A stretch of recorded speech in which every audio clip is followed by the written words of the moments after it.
Let's take a look at the Marvel Legends X-Men Nemesis Build-A-Figure wave. So naturally we have Wolverine, and he is in his black costume from the 2000s. This thing appeared in every comic, even in the Ultimate Universe, and even on X-Men Evolution, so it's pretty versatile. We have Fabian Cortez, one of Magneto's acolytes, and the #1 answer to the question, who? Which most people ask when looking at this wave. You know, I never thought we'd get a figure of Fabian Cortez, and so honestly he's kind of a 10 out of 10 for that, but as a figure he's like a 5 out of 10, because there's only so much you can do with this design. Gambit fills a very large gap in the Age of Apocalypse lineup, being the only member that led a team to not get a figure yet. And while the reuse of the cape from the Fox cable is a little odd, this is the only Gambit figure I have that can hold his staff properly. Next up we have Marrow, a character that didn't really take off in the comics, but is really well known for being in Marvel vs. Capcom 2 as one of 2 unique Marvel characters there. I love that she comes with 2 bone blades and poses pretty good. This is definitely more for the Marvel vs. Capcom 2 people than anything, and I appreciate the figure a lot. Cyclops appears in his first X-Factor costume, which is nice, and we're getting a Jean Grey to follow this up later in the year. Cyclops has a new optic blast effect with an optional clash on the end, and it is legendary. We don't see effects this good in Marvel Legends usually. Uncanny X-Force Nightcrawler is only the second ever costume variant of the character Marvel Legends, and he looks great. He's on the X-Men 97 body.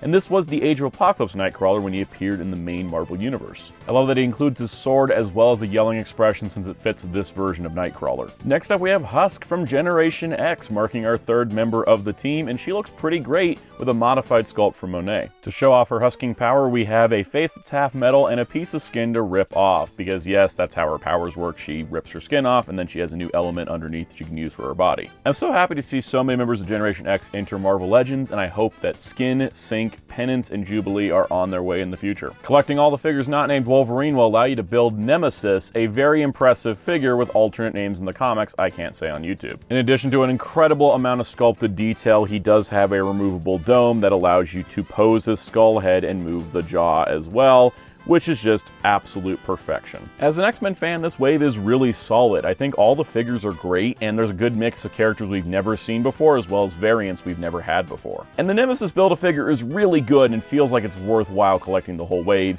even if Build-A-Figures are kind of price prohibitive these days with how the rising costs have become. So honestly, I can say if you're interested in any of these characters as figures, the figures are really solid, and I can recommend literally all of them. On that note, if you want to see more videos on the channel, be sure to hit subscribe now so you don't miss out.